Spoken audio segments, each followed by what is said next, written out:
Hello guys, welcome back to my channel soulful tarot 777.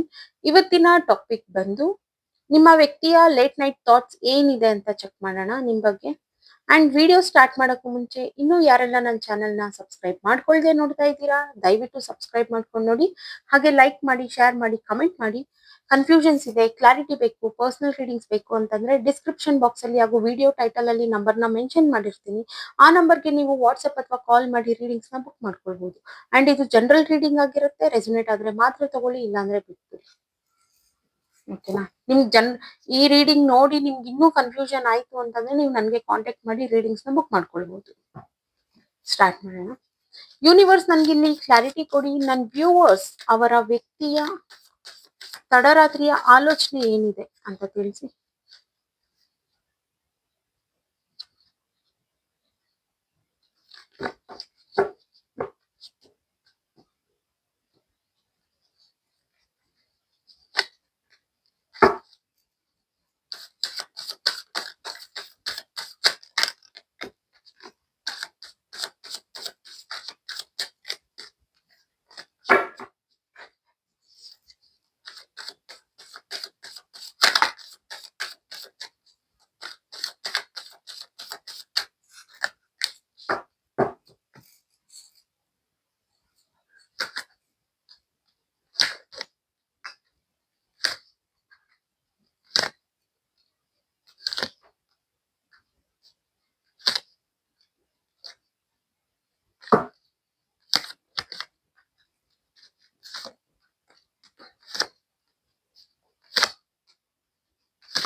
Okay guys, ಇಲ್ಲಿ ನಿಮ್ ವ್ಯಕ್ತಿ ಕಡೆಯಿಂದ ನೀವಿಬ್ರು ತುಂಬಾನೇ ಜಗಳ ಆಡ್ತಿರ್ಬೋದು. ಇಲ್ಲಿ ನೋ ಕಾಂಟ್ಯಾಕ್ಟ್ ಅನ್ನೋದು ಏನು ಕಾಣ್ತಿಲ್ಲ ಇಲ್ಲಿ, ಬಟ್ ಇಲ್ಲಿ ಸ್ಟಿಲ್ ನೀವಿಬ್ರು ತುಂಬಾನೇ ಫೈಟ್ ಮಾಡ್ತಾ ಇದ್ದೀರಾ. ಅಂಡ್ ಈ ರಿಲೇಶನ್ಶಿಪ್ ನ ಕಂಟಿನ್ಯೂ ಮಾಡ್ಬೇಕು ಅಂತ ನೀವು ಫೈಟ್ ಮಾಡ್ತಾ ಇದ್ದೀರಾ. ಬಟ್ ಆ ವ್ಯಕ್ತಿ ಕಡೆಯಿಂದ ನಿಮ್ಗೆಲ್ಲೋ ಒಂದ್ ಕಾರ್ನರ್ ಅಲ್ಲಿ ಒಂದ್ ಥಾಟ್ಸ್ ಏನಿದೆ ಅಂದ್ರೆ, ನಾನು ಮೋಸ ಹೋಗ್ತಾ ಇದ್ದೀನಿ, ವ್ಯಕ್ತಿ ಕಡೆಯಿಂದ ಮೋಸ ಹೋಗ್ತಾ ಇದ್ದೀನಿ ಅನ್ನೋ ಒಂದು ಮ್ಯಾನಿಫೆಸ್ಟ್ ಅನ್ನೋದು ತುಂಬಾ ಸ್ಟ್ರಾಂಗ್ ಆಗಿ ನಡೀತಾ ಇದೆ ಇಲ್ಲಿ.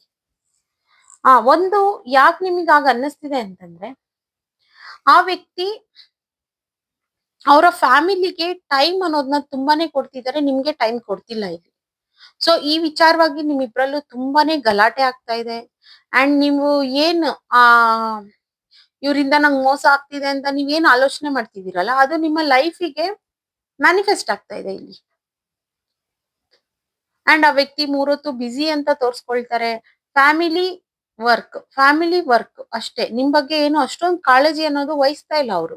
ಇದರಿಂದ ನಿಮ್ಗೆ ಒಂಥರ ಹಾರ್ಟ್ ಬ್ರೇಕ್ ಆಗೋ ರೀತಿಲಿ ನಿಮಗೆ ಅನ್ನಿಸ್ತಾ ಇದೆ. ಅಂಡ್ ನಿಮ್ಗೆ ಕೆಲವು ಸಲ ಅನ್ಸುತ್ತೆ, ನಾನು ಫುಲ್ ಆಗಿ ಸ್ಟೆಪ್ ತಗೊಂಡ ಈ ವ್ಯಕ್ತಿನ ಒಪ್ಕೊಂಡು ನಾನು ತಪ್ಪು ಮಾಡೋದ್ನ ಅನ್ನೋ ವಿಚಾರದಲ್ಲಿ ನೀವು ಡಿಸ್ಟರ್ಬ್ ಆಗಿದ್ದೀರಾ. ಅಂಡ್ ಇನ್ನು ಕೆಲವು ವಿಚಾರಗಳಿಗೆ ನೀವು ಹೆಲ್ಪ್ಲೆಸ್ ನ ಫೀಲ್ ಮಾಡ್ಕೊಳ್ತಾ ಇದ್ದೀರಾ. ಓಕೆನಾ? ಅಂಡ್ ನ್ಯೂ ಬಿಗಿನಿಂಗ್ ಅನ್ನೋದು ಖಂಡಿತ ಇಲ್ಲಿ ಇದೆ. ಅಂಡ್ ಗ್ರೋತ್ ಅನ್ನೋದು ಇದೆ. ಫಸ್ಟ್ ನೀವು ನಿಮ್ಮ ಥಾಟ್ಸ್ ನ ನೀವು ಚೇಂಜ್ ಮಾಡ್ಕೊಳ್ಳಿ. ಓಕೆ, ಈಗ ಆ ವ್ಯಕ್ತಿ ಫ್ಯಾಮಿಲಿ ಜೊತೆಲಿ ಟೈಮ್ ನ ಸ್ಪೆಂಡ್ ಮಾಡ್ತಿರ್ಬೋದು ಅಂಡ್ ಬಿಸಿ ಸಹ ಇರ್ಬೋದು. ಬಟ್ ಸ್ಟಿಲ್ ಆ ವ್ಯಕ್ತಿನ ನೀವು ಚೇಂಜಸ್ ಮಾಡ್ಕೋಬೇಕಂದ್ರೆ ನಿಮ್ ಥಾಟ್ಸ್ ನ ನೀವು ಚೇಂಜಸ್ ಮಾಡ್ಕೊಳ್ಳಿ. ಅಂಡ್ ಈ ಥಾಟ್ಸ್ ಅನ್ನೋದು ಚೇಂಜಸ್ ಮಾಡ್ಕೊಳ್ಳೋದನ್ನ ನೀವು ಪ್ರಾಕ್ಟೀಸ್ ಮಾಡಿದಾಗ ಆ ವ್ಯಕ್ತಿ ಸಹ ಇಲ್ಲಿ ಚೇಂಜ್ ಆಗ್ತಾರೆ. ಇದು ಲಾ ಆಫ್ ಅಟ್ರಾಕ್ಷನ್. ಓಕೆನಾ? ಸೊ ನೀವು ಆ ವ್ಯಕ್ತಿ ಮಾತಾಡ್ಸಿದಾಗ ಚೆನ್ನಾಗಿರೋದು ಅಂಡ್ ಆ ವ್ಯಕ್ತಿ ಮಾತಾಡ್ಸ್ತಿಲ್ದಾಗ ಕೋಪ ಮಾಡ್ಕೊಳ್ಳೋದು, ಕೆಲವು ರೀಸನ್ಸ್ ಇರುತ್ತೆ. ಆ ವ್ಯಕ್ತಿ ಹೇಳಿದ್ದಾರೆ, ಬಟ್ ನಿಮಗೆ ಅನ್ಸ್ತಿರೋದಿಷ್ಟೇ, ಆ ವ್ಯಕ್ತಿ ನಂಗೆ ಮೋಸ ಮಾಡ್ತಾ ಇದ್ದಾರೆ ಅಂತ ನೀವು ಯೋಚನೆ ಮಾಡ್ತಾ ಇದ್ದೀರಾ. ಅಂಡ್ ಡೀಪ್ ಆಗಿ ಹರ್ಟ್ ಮಾಡ್ಕೊಳ್ತಾ ಇದ್ದೀರಾ ನಿಮಗ್ ನೀವು. ಆಗ ನೀವೇ ಡಿಸೈಡ್ ಮಾಡ್ತೀರಾ, ನನ್ಗಿನ್ ಬೇಡ ಈ ವ್ಯಕ್ತಿ ಅಂತ. ಇವನ್ ಅವ್ರದ್ದು ತಪ್ಪೆ, ಬ್ಯಾಲೆನ್ಸ್ ಮಾಡ್ಬೇಕು. ಆ ಕಡೆ ಫ್ಯಾಮಿಲಿ, ಅವರ ತಂದೆ ತಾಯಿ, ಇವರ ವರ್ಕ್ ಜಾಬ್ ಅಂಡ್ ನಿಮ್ಮನ್ನು ಸಹ ಇವರು ಬ್ಯಾಲೆನ್ಸ್ ಮಾಡ್ಬೇಕು. ಬಟ್ ಇವರು ಈಗ ನಿಮ್ ಕಡೆ ಇದ್ದಾಗ ಅವರ ಫ್ಯಾಮಿಲಿಗಂತಾಗ್ಲಿ ಅವರಕ್ಕೆ ವರ್ಕ್ ಆಗ್ಲಿ ಅಷ್ಟೊಂದು ಇಂಟ್ರೆಸ್ಟ್ ತೋರ್ಸೋದಿಲ್ಲ. ಈಗ ಅವ್ರು ಆ ಕಡೆ ಇದ್ರು ಅಂತಂದಾಗ ಸೇಮ್ ಥಿಂಗ್ ನಿಮ್ಗೂ ಇದನ್ನೇ ಮಾಡ್ತಾ ಇದ್ದಾರೆ ಆ ವ್ಯಕ್ತಿ. ಇದು ನಿಮ್ಮನ್ನ ಡಿಸ್ಟರ್ಬ್ ಮಾಡ್ತಾ ಇದೆ ಅಂಡ್ ಗೊಂದಲಕ್ಕೆ ತಗೊಂಡ್ ಬಂದಿದೆ. ಓಕೆನಾ? ಕ್ಲಾರಿಫೈ ಮಾಡಿ. ಯೂನಿವರ್ಸ್ ಪ್ಲೀಸ್ ಕ್ಲಾರಿಫೈ ಮಾಡಿ.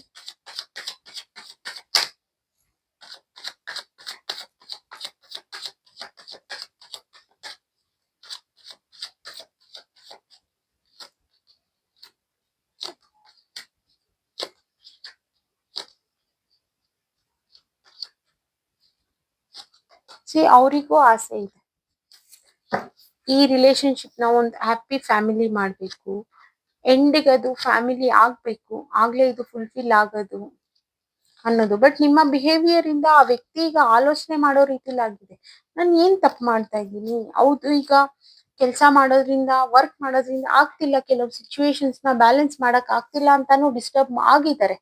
ಬಟ್ ಸ್ಟಿಲ್ ಇಲ್ಲಿ ನಿಮ್ಗೆ ಟೈಮ್ ಅನ್ನೋದನ್ನ ಕೊಡಕ್ ಆಗ್ತಾ ಇಲ್ಲ. ಅವರು ಟೈಮ್ ಕೊಡಕ್ ಆಗ್ದಿಲ್ದಾಗ ಸೈಲೆಂಟ್ ಆಗ್ತಾರೆ. ನೀವು ಕೇಳೋ ಕ್ವಶನ್ಸ್ ಆಗಿರ್ಬೋದು, ನೀವು ಮಾಡೋ ಡಾಮಿನೇಟಿಂಗ್ಗೆ ಆ ವ್ಯಕ್ತಿ ಕಡೆಯಿಂದ ಆನ್ಸರ್ ಅನ್ನೋದು ಇಲ್ಲ ಇಲ್ಲಿ. ಓಕೆನಾ? ತುಂಬಾನೇ ಪ್ರೀತಿ ಇದೆ ಈ ವ್ಯಕ್ತಿಗೂನು ನಿಮ್ ಮೇಲೆ. ಅಂಡ್ ನಿಮ್ ಜೊತೆಲಿ ಇದ್ದಾಗ ಈ ವ್ಯಕ್ತಿಗೆ ಒಂದು ಸಮಾಧಾನದ ರೀತಿ ಇರ್ತಾರೆ. ಬಟ್ ಅವ್ರು ಬ್ಯುಸಿ ಆದಾಗ್ಲೇನೆ ಇಲ್ಲಿ ಕಾನ್ಸಂಟ್ರೇಷನ್ ಅನ್ನೋದು ನಿಮ್ ಕಡೆ ಮಾಡಕ್ ಆಗ್ತಿಲ್ಲ. ಓಕೆನಾ? ಇದು ಬಂದು ನಿಮ್ಮನ್ನು ಡಿಸ್ಟರ್ಬ್ ಮಾಡಿದೆ, ಆ ವ್ಯಕ್ತಿನೂ ಡಿಸ್ಟರ್ಬ್ ಮಾಡಿದೆ. ನೋಡಿ, ಈ ಒಂದು ಫ್ಯಾಮಿಲಿ, ಒಂದು ಕೆರಿಯರ್,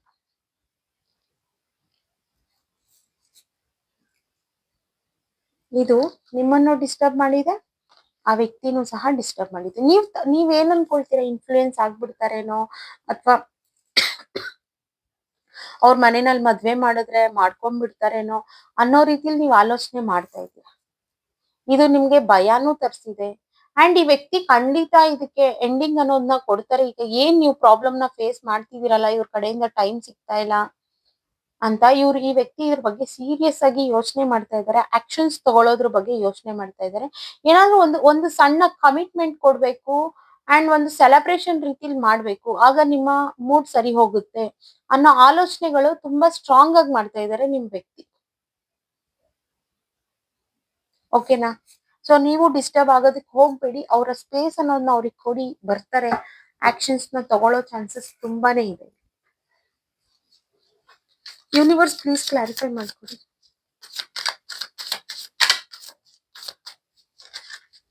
ಅವ್ರಿಗೆ ಭಯ ಬರ್ತಾ ಇದೆ. ಇದು ನೋಡ್ತಾ ನೋಡ್ತಾ ನಿಮ್ಮ ಬಿಹೇವಿಯರ್ ನೋಡಿ ಅವ್ರಿಗೆ ಭಯ ಬರ್ತಾ ಇದೆ. ಇದು ಎಲ್ಲಿಗೆ ಹೋಗುತ್ತೆ, ಎಲ್ಲಿಗೆ ಮುಟ್ಟುತ್ತೆ, ಇದನ್ನ ಬಿಡಬಾರ್ದು ಅನ್ನೋ ಒಂದು ಆಲೋಚನೆಯಲ್ಲಿ ತುಂಬಾನೇ ಮುಳುಗಿದ್ದಾರೆ ಆ ವ್ಯಕ್ತಿ.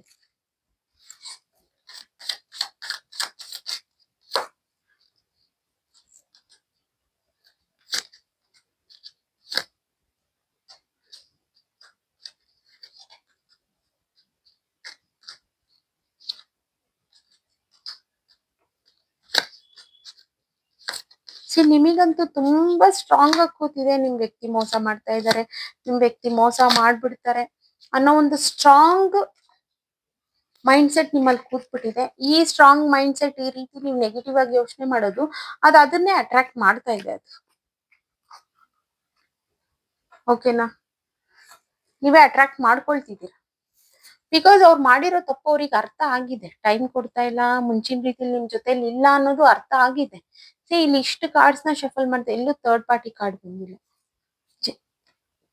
ಜೆನ್ಯೂನ್ ಇದಾರೆ ವ್ಯಕ್ತಿ. ಈ ತರ ವಿಚಾರವಾಗಿ ನೀವು ಜೆನ್ಯೂನ್ ಇದ್ದೀರಾ, ಆ ವ್ಯಕ್ತಿನೂ ಜೆನ್ಯೂನ್ ಇದಾರೆ ಇಲ್ಲಿ. ಬಟ್ ಕೆಲವು ಸಿಚುವೇಶನ್ಸ್ ಅಲ್ಲಿ, ಬಿಸಿ ಅನ್ನೋ ಸಿಚುವೇಶನ್ ಅಲ್ಲಿ ಸ್ಟಕ್ ಆಗಿದ್ದಾರೆ ಆ ವ್ಯಕ್ತಿ. ಓಕೆನಾ? ಆಗ ನೀವೇ ಅರ್ಥ ಮಾಡ್ಕೋಬೇಕು. ಅಂಡ್ ಅವರಿಗೂ ಕನ್ಫ್ಯೂಷನ್ಸ್ ಇದೆ, ನೀವ್ ಯಾಕೆ ಈ ರೀತಿ ಬಿಹೇವ್ ಮಾಡ್ತಾ ಇದ್ದೀರಾ, ಏನು ಅನ್ನೋದೆಲ್ಲ ಅವರಿಗೂ ಕನ್ಫ್ಯೂಷನ್ಸ್ ನ ತಗೊಂಡ್ ಬಂದಿದೆ. ಅವ್ರಿಗೆ ನಿಮ್ ಮೇಲೆ ಎಳ್ಳಷ್ಟು ಡೌಟ್ ಇಲ್ಲ. ಆ ವ್ಯಕ್ತಿ ವೆಯ್ಟ್ ಮಾಡ್ತಿರೋದಿಷ್ಟೇ, ಫೈನಾನ್ಷಿಯಲಿ ಗ್ರೋತ್ ಆಗ್ಬೇಕು ಅಂಡ್ ನಿಮ್ ಜೊತೆಲಿ ಖುಷಿಯಾಗಿರ್ಬೇಕು. ಬಟ್ ಈಗ ನೀವೇ ಅರ್ಥ ಮಾಡ್ಕೊಂಡ್ಲಿಲ್ಲ ಅಂದ್ರೆ ಇನ್ಯಾರು ಅರ್ಥ ಮಾಡ್ಕೊಳ್ತಾರೆ ಅನ್ನೋ ಆಲೋಚನೆ ಮಾಡ್ತಾ ಇದ್ದಾರೆ. ಅಂಡ್ ಇದಕ್ಕೆ ಆದಷ್ಟು ಬೇಗ ಜಸ್ಟಿಸ್ ಅನ್ನೋದನ್ನ ಕೊಡ್ತಾರೆ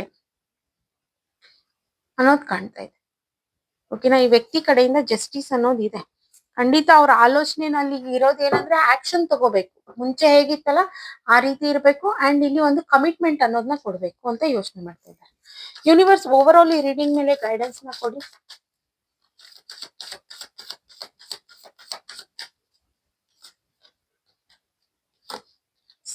ನೀವ್ ಈ ರೀತಿ ಜಾಸ್ತಿ ವೇಟ್ ಮಾಡ್ಕೊಂಡು ಯೋಚನೆ ಮಾಡಿದಷ್ಟು ನೆಗೆಟಿವ್ ನ ಅಟ್ರಾಕ್ಟ್ ಮಾಡ್ತಾ ಇದ್ದೀರಾ ನೀವು. ಆದಷ್ಟು ಈ ತರ ಥಾಟ್ಸ್ ಬಂದಾಗ ಅದನ್ನ ಇಗ್ನೋರ್ ಮಾಡಿ ಪಾಸಿಟಿವ್ ವೇನಲ್ಲಿ ಯೋಚನೆ ಮಾಡೋದಕ್ಕೆ ಟ್ರೈ ಮಾಡಿ. ಅದು ಮ್ಯಾನಿಫೆಸ್ಟ್ ಆಗುತ್ತೆ. ಓಕೆನಾ? ಖಂಡಿತ ಆ ವ್ಯಕ್ತಿ ಟೈಮ್ ಅನ್ನೋದನ್ನ ಕೊಡ್ತಾರೆ. ನೀವು ಅದೊಂದರ ಆ ಟೈಮ್ ಕೊಡ್ತಿಲ್ಲ ಅನ್ನೋದ್ರ ಬಗ್ಗೆ ನೀವು ಯೋಚನೆ ಮಾಡಿ ಫೋಕಸ್ ನ ಮಾಡಬೇಡಿ. ವೇಟ್ ಮಾಡ್ಕೊಂಡು ಟೈಮ್ ನ ಸಹ ವೇಸ್ಟ್ ಮಾಡಬೇಡಿ. ಇಲ್ಲಿ ಮುಂದೊಂದ್ ದಿನ ಅನ್ಸುತ್ತೆ ನಾನು ಇದ್ ಮಾಡಿದ ತಪ್ಪು, ನಾನು ಹಿಂಗ್ ಮಾಡಬಾರ್ದಿತ್ತು ಅಂತ ನಿಮ್ಗೆ ಅನ್ಸುತ್ತೆ ಮುಂದೆ ಒಂದಿನ. ಸೊ ಆ ಮುಂದೆ ರಿಗ್ರೆಟ್ ಫೀಲ್ ಮಾಡ್ಕೊಳ್ಳೋ ಬದಲು ಈಗ್ಲೇ ಇದನ್ನ ಕರೆಕ್ಷನ್ ಮಾಡ್ಕೊಳ್ಳಿ. ಓಕೆನಾ? ಓಕೆ ಗೈಸ್, ಇವತ್ತಿನ ರೀಡಿಂಗ್ ಅಂಡ್ ಇವತ್ತಿನ ಗೈಡೆನ್ಸ್ ಇಷ್ಟೇ. ಇನ್ನು ಯಾರೆಲ್ಲ ನನ್ನ ಚಾನೆಲ್ನ ಸಬ್ಸ್ಕ್ರೈಬ್ ಮಾಡ್ಕೊಳ್ದೆ ನೋಡ್ತಾ ಇದ್ದೀರಾ, ದಯವಿಟ್ಟು ಸಬ್ಸ್ಕ್ರೈಬ್ ಮಾಡ್ಕೊಂಡು ನೋಡಿ. ಹಾಗೆ ಲೈಕ್ ಮಾಡಿ, ಶೇರ್ ಮಾಡಿ, ಕಮೆಂಟ್ ಮಾಡಿ. ಕನ್ಫ್ಯೂಷನ್ಸ್ ಇದೆ, ಕ್ಲಾರಿಟಿ ಬೇಕು, ಪರ್ಸನಲ್ ರೀಡಿಂಗ್ಸ್ ಬೇಕು ಅಂತಂದ್ರೆ ಡಿಸ್ಕ್ರಿಪ್ಷನ್ ಬಾಕ್ಸ್ ಅಲ್ಲಿ ಹಾಗೂ ವಿಡಿಯೋ ಟೈಟಲ್ ಅಲ್ಲಿ ನಂಬರ್ನ ಮೆನ್ಷನ್ ಮಾಡಿರ್ತೀನಿ. ಆ ನಂಬರ್ಗೆ ನೀವು ವಾಟ್ಸ್ಆಪ್ ಅಥವಾ ಕಾಲ್ ಮಾಡಿ ರೀಡಿಂಗ್ಸ್ ನ ಬುಕ್ ಮಾಡ್ಕೊಳ್ಬಹುದು. ಅಂಡ್ ಇದು ಜನರಲ್ ರೀಡಿಂಗ್ ಆಗಿರುತ್ತೆ. ರೆಸೊನೇಟ್ ಆದ್ರೆ ಮಾತ್ರ ತಗೊಳ್ಳಿ, ಇಲ್ಲಾಂದ್ರೆ ಬಿಟ್ಬಿಡಿ. ಫೋರ್ಸ್ಫುಲಿ ನಿಮ್ಮನ್ನ ನೀವು ಈ ರೀಡಿಂಗ್ಗೆ ಫಿಟ್ ಮಾಡ್ಕೊಳ್ಬೇಡಿ. ಓಕೆನಾ? Thank you guys, bye.